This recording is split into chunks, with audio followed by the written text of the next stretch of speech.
reading Elder Scrolls lore books so you don't have to. The Dragon War. Please sit back and enjoy this Elder Scrolls lore audiobook series. In the Merethic era, when Ysgramor first set foot on Tamriel, his people brought with them a faith that worshipped animal gods. Certain scholars believe these primitive people actually worshipped the divines as we know them, just in the form of these totem animals. They deified the hawk, wolf, snake, moth, owl, whale, bear, fox, and the dragon. Every now and then you can stumble across these broken stone totems in the farther reaches of Skyrim. Foremost among all animals was the dragon. In the ancient Nordic tongue it was Drak-Kon. Occasionally the term Dov-Ra is used, but the language or derivation of that is not known. Using either name was forbidden to all except the dragon priests. Grand temples were built to honor the dragons and appease them. Many of them survive as ancient ruins haunted by Draugr and undead dragon priests. Dragons, being dragons, embraced their role as god-kings over men. After all, were they not fashioned in Akatosh's own image? Were they not superior in every way to the hordes of small, soft creatures that worshipped them?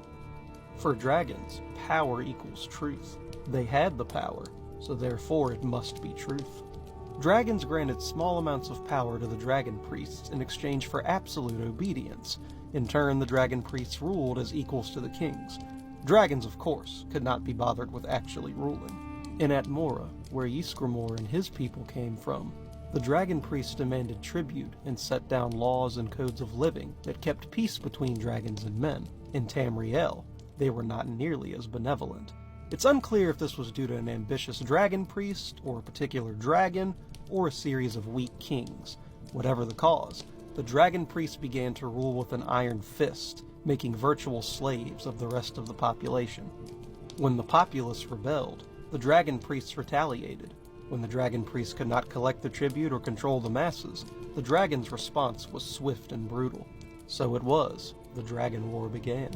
At first, men died by the thousands. The ancient texts reveal that a few dragons took the side of men. Why they did this is not known. The priests of the Nine Divines claim it was Akatosh himself that intervened. From these dragons, men learned magics to use against dragons. The tide began to turn, and dragons began to die too. The war was long and bloody. The dragon priests were overthrown, and dragons were slaughtered in large numbers. The surviving dragons scattered, choosing to live in remote places away from men. The dragon cult itself adapted and survived. They built the dragon mounds, entombing the remains of dragons that fell in the war.